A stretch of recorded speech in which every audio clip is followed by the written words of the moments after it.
Hello dear students, welcome to my channel. बेटा जी, आज के लेक्चर में मैं कक्षा 8 के विद्यार्थियों को जुलाई 2019 का जो विद्यार्थी आकलन यानी कि जो असेसमेंट टेस्ट हुआ था, स्टूडेंट असेसमेंट टेस्ट हुआ था, उसका सॉल्यूशन करवाऊंगी और यह आपको आपके अगस्त 2023 के सेट की तैयारी करने में बहुत मदद करेगा। ये सभी क्वेश्चंस करने से आपका रिवीजन और भी सॉलिड हो जाएगा। जल्दी से देखते हैं। ये हमारा पेपर था 20 मार्क्स का और 60 मिनट्स का था। 15 वस्तुनिष्ठ प्रश्न है, 16 से 20 तक के उत्तर को दिए गए स्थान पर लिखे। ठीक है, तो चलते हैं आगे हम। ये देखो, सभी प्रश्न अनिवार्य हैं और प्रत्येक प्रश्न का 1 अंक है, यानी ये 20 क्वेश्चन हैं जो 1-1 नंबर के आपके प्रश्न हैं। मतलब 20 क्वेश्चन है जो 1-1 नंबर के, तो आपकी अच्छे से तैयारी हो जाएगी। चलिए जल्दी से देखते हैं। पहले प्रश्न, पहले से 10वें तक हमें टिक पर निशान लगाना है। ये कहता है minus of minus x, minus of minus x का क्या मान होगा। तो एक माइनस बाहर है और एक अंदर है, तो दोनों मिलकर प्लस एक्स हो जाएगा और सही उत्तर ऑप्शन नंबर बी आ जाएगा। दूसरे पर आ जाओ। -1 सही 1/7 का गुणात्मक प्रतिलोम क्या होगा। पहले तो इसकी भिन्न को तोड़ो। 1 सही 1/7, 7 को 1 से गुणा करो, 7 एकम 7 और उसमें 1 जोड़ो तो ये बनेगा माइनस का 8/7। और गुणात्मक प्रतिलोम क्या होता है, किसी भी परिमेय संख्या को उल्टा कर दो तो वो उसका गुणात्मक प्रतिलोम हो जाता है। तो -8/7 को उल्टा करोगे तो माइनस का 7/8 आएगा और ये हमारा गुणात्मक प्रतिलोम हो जाएगा। ठीक है। 0 का व्युत्क्रम, व्युत्क्रम का मतलब उल्टा करना। अब 0 को मैं लिख सकती हूँ 0/1, 0 को मैं लिख सकती हूँ 0/1 और जब मुझसे इसका व्युत्क्रम पूछा जाएगा तो मैं उल्टा कर दूंगी जो 1/0, लेकिन 1/0 का कोई अर्थ नहीं होता, अतः हम कहेंगे कि 0 का व्युत्क्रम परिभाषित नहीं हो सकता। तो चौथा ऑप्शन हमारा सही है। अब आ जाओ प्रश्न संख्या 4 पर। 8x घटा 3 बराबर है 25 जमा 17x में x का मान ज्ञात करो। 8x यहाँ है, 17x को भी इस तरफ ले आओ। 8x घटा 17x, 25 पहले से राइट में है और ये जो घटा का 3 है इसको राइट में ले जाओगे तो ये जमा का हो जाएगा। अब इसको देखो, 8 में से 17 गए या 17 में से 8 गए 9, 17 बड़ा है तो माइनस का चिन्ह लगेगा, -9x और 25 जमा 3 कितना हो जाएगा 28। अब जब हम x का मान निकालेंगे तो x को तो यहीं रखेंगे और 28 के नीचे 9 ले जाएंगे तो हमारा उत्तर -28/9 आएगा। और यह पूछ रहा है कि उत्तर भिन्न है, पूर्णांक है, परिमेय है या कोई भी नहीं है। तो उत्तर को नोट कर लो -28/9 और फिर देखो अब x का उत्तर आया है -28/9, तो यह एक परिमेय संख्या है। जो मैं टिक लगा रही हूँ आपने उस पर ध्यान देना है क्योंकि ये पेपर किसी बच्चे का है, ऑलरेडी इस पर टिक लगे हुए हैं तो ये गलत भी हैं। आप जो मैं टिक लगा रही हूँ उनको देखेंगे तो यह एक परिमेय संख्या है, क्योंकि परिमेय संख्या क्या होती है, जो p/q के रूप में लिखी जाए। p और q दोनों पॉजिटिव भी हो सकते हैं और नेगेटिव भी। 5वें पर आ जाओ। निम्न में कौन सा एक रैखिक व्यंजक है। रैखिक व्यंजक वो होता है जिसकी अधिकतम घात 1 हो। इसमें घात 2 है, इसमें y की घात 2 है, इसमें घात 0 है, तो ये हमारा सही उत्तर होगा 1 जमा x। ये रैखिक व्यंजक है। 6ठे पे आ जाओ।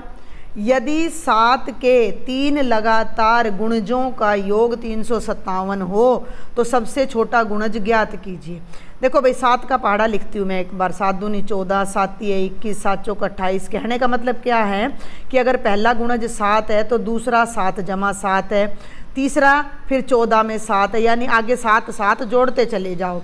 तो अगर पहला गुणज मैं x ले लूँ तो दूसरा होगा x जमा 7 और तीसरा होगा x जमा 14 और इन तीनों का जोड़ 357 है। तो ये अपना समीकरण बन जाएगा x जमा 7 और जमा x जमा 14 बराबर है 357। अब जोड़ो भाई, अलग कलर ले लेते हैं हम, रेड ले लेते हैं। x और x कितना बन गया 3x, जमा 7 और 14 कितना बन गया 21 बराबर है 357। 3x को यहीं रखो, 21 को राइट में ले जाओ, तो 357 घटा 21, 357 में से 21 घटाओगे, 7 में से 1 गया 6, 5 में से 2 गया 3, 336 आ गया। और x का मान निकालना है तो ये बनेगा 336/3, 3 एकम 3, 3 एकम 3, 3 दूनी 6, 112 उत्तर हमारा आ जाएगा x का मान। ठीक है, तो सबसे 112 क्या है? x का मान, x का मान का मतलब सबसे छोटा गुणज, यही हमने बताना था। तो सही आंसर हो जाएगा क्या? ऑप्शन। 7वें प्रश्न पर आ जाइए। एक समषटभुज के कितने विकर्ण होते हैं? अगर किसी भी बहुभुज में n भुजाएं हों तो उसके विकर्णों की संख्या होती है n × n-3/2। षटभुज का मतलब 6 भुजाएं हैं, यानी n की जगह 6 रखना है, तो 6 ब्रैकेट में 6 - 3 सारे के बटे 2, 2 से 6 कट जाएगा 3, 1 3 तो बाहर आ गया, और 6 में से 3 घटाओगे तो 1 और 3 आएगा, और 3 तिया 9, तो कितने विकर्ण हो जाएंगे? 9 विकर्ण हो जाएंगे। तो आप 9 पर यानी कि ख ऑप्शन पर टिक लगा दो। जिन बच्चों ने अभी तक भी चैनल को सब्सक्राइब नहीं किया है वो पहले जल्दी से सब्सक्राइब करें, और ज़्यादा से ज़्यादा अपने फ्रेंड्स को शेयर भी करना है। इसी तरह से मैं आपकी हर एग्ज़ाम की तैयारी करवाती रहूँगी। चलिए 8वें प्रश्न पर आ जाइए। एक नियमित बहुभुज की कितनी भुजाएं होंगी यदि उसके अंतः कोणों का जोड़ 1800 डिग्री हो? ये बहुभुज नहीं है, पहली बार नियमित कह लो या सम बहुभुज कह लो, मतलब तुमने ये ध्यान रखना कि सभी भुजाएं बराबर हैं। अब मान लो इसके अंदर n भुजाएं हैं, तो इसके जो कोणों का जोड़ का फार्मूला होता है वो ये होता है n घटा 2 गुणा 180 डिग्री। फिर सुन लो मेरी बात, अगर किसी बहुभुज में n भुजाएं हैं तो उसके कोणों का जोड़ का फार्मूला होता है n घटा 2 गुणा 180, और ये जोड़ किसके बराबर है? 1800 के। तो इस n वाली रकम को तो लेफ्ट में रखो, और 180 क्योंकि गुणा में है, ये जो 180 है ये गुणा में है तो इसको राइट में ले जाओ, भाग में हो जाएगा 1800/180, 0 से 0 कट गया, 180 को 18 से करोगे तो 18 धाई 180। सुन रहे हो मेरी बात को? लेफ्ट में है n घटा 2 और राइट में कट के आ गया 10, 2 को राइट साइड में ले जाओ तो 10 में जुड़ जाएगा, 10 जमा 2, n का उत्तर आ जाएगा 12, यानी कि हमारे बहुभुज में 12 भुजाएं हैं। और 12 कौन सा ऑप्शन है? ऑप्शन नंबर क्या? टिक कर दो। 9वें पे आ जाओ। यदि P Q R S एक समांतर चतुर्भुज, एक समांतर चतुर्भुज बना लो और उसको नाम दे दो P Q R S। तो ये कहता है कोण P घटा R किसके बराबर है? भाई समांतर चतुर्भुज के सम्मुख कोण बराबर होते हैं, तो कोण P और कोण R बराबर हैं, और जब 2 बराबर कोण है तो उन्हें आपस में घटाओगे तो कितना आएगा? 0 डिग्री आ जाएगा। बहुत ही आसान एक नंबर के प्रश्न हैं। चलिए, एक चतुर्भुज में अधिक से अधिक, एक चतुर्भुज में ज़्यादा से ज़्यादा कितने अधिक कोण हो सकते हैं? अधिक कोण होता है जो 90 डिग्री से बड़ा हो, और चतुर्भुज के चारों कोणों का योग 360 होता है। अगर चारों कोण बराबर भी हों तो कम से कम 90 के होंगे, ठीक है, ज़्यादा से ज़्यादा 90 के होंगे। तो चारों तो अधिक कोण हो नहीं सकते, केवल 3 अधिक कोण किसी भी चतुर्भुज में हो सकते हैं। एक तो न्यून कोण होना जरूरी है। 10 हो गए। 11वां 12वें में सत्य असत्य पर निशान लगाना है। ये देखो, एक अद्वितीय चतुर्भुज की रचना की जा सकती है यदि 2 विकर्ण और 2 भुजाएं दी गई हों असत्य, क्योंकि एक चतुर्भुज तभी बन सकता है जब उसके 5 भाग हमें पता हों। आगे बढ़ो। एक पतंग में सम चतुर्भुज और समांतर चतुर्भुज दोनों के गुण विद्यमान है, ये भी असत्य है। पतंग ये होती है तो ना तो ये समांतर चतुर्भुज होता, क्योंकि इसकी आमने सामने की भुजाएं बराबर नहीं होती हैं, तो असत्य हो गया। कभी कभी सम चतुर्भुज हो सकता है लेकिन दोनों गुण तो नहीं है ना, तो असत्य हो जाएगा। 13वें पे आ जाओ।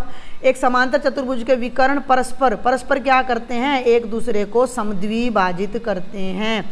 ये अगर समांतर चतुर्भुज है तो ये वाला विकर्ण और ये वाला विकर्ण एक दूसरे को समद्विभाजित करेगा। तो आप यहाँ क्या लिखोगे? यहाँ साइड में लिख देती हूँ सम, मैं बोल भी रही हूँ साथ साथ, द्विभाजित, समद्विभाजित करते हैं। खाली स्थान 14वां देखो, खाली स्थान मापों से अद्वितीय चतुर्भुज की रचना की जा सकती है। सेम प्रश्न अभी ऊपर आया है 5 मापों से। आगे चलो। 15वां, एक चतुर्भुज में 3 न्यून कोण और हर एक का माप 80 डिग्री है, यानी 3 कोण तो 80-80 के हैं। चौथे कोण का माप खाली स्थान होगा। चतुर्भुज के 3 कोण 80 के हैं, चौथा कोण हमने कितना मान लिया? x। चतुर्भुज के चारों कोणों का योग कितना होता है? चारों कोणों का योग 360 डिग्री होता है। तो इन सबको जोड़कर किसके बराबर कर दो? 360। 80 को 3 बार जोड़ोगे 8 तिया 24, 240 जमा x बराबर है 360। x को तो भैया यहीं रख लो, लेफ्ट में 240 को राइट में ले जाओ। जब भी कोई संख्या लेफ्ट से राइट में या राइट से लेफ्ट में जमा घटा में जाती है तो चिन्ह बदल जाता है। 360 में से 240 घटाओगे तो 120 डिग्री हमारा उत्तर आ जाएगा। तो इसको यहाँ पर आप अपने ऑप्शन में लिख देना 120 डिग्री। हो गए 15 प्रश्न। अब ये हमारे एक एक नंबर के ही प्रश्न है, बाकी चारों भी ध्यान देना।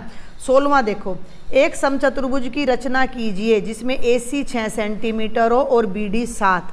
तो ये मैं आपको बता देती हूँ कि AC और देखो समचतुर्भुज क्या होता है, एक ऐसा समानांतर चतुर्भुज जिसकी चारों भुजाएं बराबर हों। तो ये A है, ये B है, ये C है और ये D है। AC का मतलब विकर्ण ये दे रखा है और BD का मतलब ये। और समचतुर्भुज के जो विकर्ण होते हैं एक दूसरे को 90 डिग्री के कोण पर बराबर भागों में काटते हैं। ये तुम ये मत समझना कि तुम्हारे सिलेबस में नहीं है, ये सब आपके सिलेबस में आ रहे हैं। चतुर्भुज की रचना आपके सिलेबस में है अभी भी। तो आप क्या करो, फुटा ले लेना और 6 सेंटीमीटर की भुजा ऐसे खींच लेना AC, और इसका कर दो समद्वि भाजन। समद्वि भाजन कैसे करोगे, A पे प्रकार रखकर एक चाप ऐसे लगाओगे, देख लो A ऐसे, और C पे प्रकार रखकर एक चाप ऐसे लगाओगे, और फिर इन दोनों चाप को ऐसे आपस में मिला दोगे। समझ में आ रही बात। तो अब मैं इसको दोबारा से फिर करके दिखा रही हूँ आपको कि आप लोगे एक 6 सेंटीमीटर की रेखा AC और उसका मध्य बिंदु निकाल लोगे समद्वि भाजन की सहायता से, जिसका नाम M रख दो। अब दूसरी भुजा 7 है, 7 का आधा करोगे तो कितना आएगा, 3.5। तो फुटे से 3.5 सेंटीमीटर नापना है। M पर प्रकार रखकर 3.5 सेंटीमीटर ऊपर काट देना है। ये जो दूरी है ये कितनी है, 3.5, और M पर ही प्रकार रखकर 3.5 सेंटीमीटर नीचे काट देना है। A को B से, B को C से, C को D से और D को A से मिलाओगे तो आपका समचतुर्भुज तैयार हो जाएगा। ये 90 डिग्री का कोण है। चलिए 17वें पर आ जाओ। ये भी एक ही नंबर का प्रश्न है। एक वर्ग READ की रचना करें जिसमें RE 5.1 सेंटीमीटर है। तो एक भुजा 5.1 सेंटीमीटर है तो उसको ले लो। अरे वर्ग होता क्या है, जिसकी चारों भुजाएं बराबर और चारों कोण 90 के हों। अब आप R पे ना D की सहायता से बना लेना चाहिए 90 डिग्री का कोण, और इस ये 5.1 है, इतना ही नाप के R पे प्रकार रखे 5.1 यहाँ काट देना। 90 डिग्री का कोण यहाँ बनाना, यहाँ भी 5.1 काट देना और दोनों को आपस में मिला देना। तो ये बहुत ही आसान सा प्रश्न है। वर्ग बनाना, D से बना लेना दोनों तरफ 90 डिग्री का। फिर सुन लो, RE नाम से भुजा ले ली 5.1 सेंटीमीटर। D से R पे 90 डिग्री का कोण बनाओ, D से E पे 90 डिग्री का कोण बनाओ। R पे जो रेखा बन रही है उसको भी 5.1 काट दो और E वाले को भी, और आपस में मिला दो। ये आपका वर्ग READ बन जाएगा। 18वें पे आ जाओ। क्या एक समचतुर्भुज ABCD बनाया जा सकता है जिसमें AB 3 हो, BC 4 हो, CD इतना हो, DA इतना और ये? तो ये नहीं बन सकता। क्यों नहीं बन सकता? क्योंकि विकर्ण की लंबाई भुजाओं के जोड़ से ज़्यादा है। लिख लो इस बात को, मैं बोल रही हूँ साथ साथ। विकर्ण की लंबाई ये आएगा भुजाओं के योग से ज़्यादा है। और ये मैं आपको अब एक बार समझा भी देती हूँ। ये देखो, ये कहता है AB 3 है, आप यहाँ 3 सेंटीमीटर रेखा ले लो AB। AC 8 है, तो A पे प्रकार रख के 8 सेंटीमीटर की चाप आप ऐसे लगाओगे, और B पे रख के जब 4 सेंटीमीटर की चाप लगाओगे तो वो इसको कहीं भी नहीं मिलेगी। तो आपने बस सिंपल सा वही आंसर लिखना है जो मैंने बताया है। एक बहुभुज के सभी कोणों का माप क्या होगा यदि उसकी 20 भुजाएं हों? ठीक है, एक तो आपने ये ध्यान रखना है कि ये बहुभुज नहीं है, ये समबाहुभुज है। मान लिया उसकी 20 भुजाएं हैं तो सारे कोणों का जोड़ निकाल लो। सारे कोणों का जोड़ का फार्मूला इसी चैप्टर में, इसी पेपर में फिर आ चुका है। n घटा 2 बराबर गुणा 180। n की जगह 20 रख दो, तो 20 घटा 2 गुणा 180। 20 में से 2 गए 18, 18 गुणा 180, तो ये हो गया 3240 डिग्री। मेरी बात सुन लो। उस बहुभुज के अंदर के सारे कोणों का जोड़ 3240 है। कितने भुजाएं कितनी है? 20। तो कोण भी कितने बनेंगे? 20। सारे कोणों का जोड़ 3240 है, तो एक कोण कितने का हो जाएगा? 3240 को 20 से भाग कर दो, 0 से 0 कट गई, 2 से 324 को करोगे, 2 एकम 2, 2 छिक्के 12, 2 दूनी 4, 162 डिग्री आ जाएगा। हमने क्या किया फिर समझो, पहले हमने 20 भुजाओं वाले बहुभुज की सारे कोणों का जोड़ निकाला इस फार्मूले से। इस फॉर्मूले से सारे कोणों का जोड़ 3240 आ गया। कोण कितने हैं? 20। 20 कोणों का जोड़ 3240 है, तो एक कोण कितने का हो जाएगा? 162 डिग्री का। और ये लास्ट क्वेश्चन है, क्या ऐसे समचतुर्भुज की रचना करना संभव है जिसकी सिर्फ 2 भुजाएं दी गई हों? तो हम लिखेंगे नहीं, क्योंकि देखो वैसे तो समचतुर्भुज का मतलब चारों भुजाएं बराबर है, 2 दे रखी है तो 2 और दे रखी है, लेकिन अभी मैंने आपको बताया कि चतुर्भुज तभी बन सकता है जब 5 भाग पता हो। अच्छा, अब ये भी पूछ रहा है कि कौन सा विशिष्ट गुण इसे बनाने में सहयोग देगा। अगर हमें 2 विकर्ण दिए गए होते, लिख दो, यदि 2 विकर्ण दिए गए होते तो समचतुर्भुज बन सकता था, तो समचतुर्भुज बनाया जा सकता था। ठीक है, तो ये बहुत ही आसान सा 20 क्वेश्चन आपके मैंने कराए हैं जो आपको सेट के लिए बहुत हेल्पफुल रहेंगे। लेक्चर पसंद आए तो लाइक करें, ज़्यादा से ज़्यादा अपने फ्रेंड्स को शेयर करें, और अगर अभी तक चैनल सब्सक्राइब नहीं किया है तो जल्दी से कर लें। Thank you.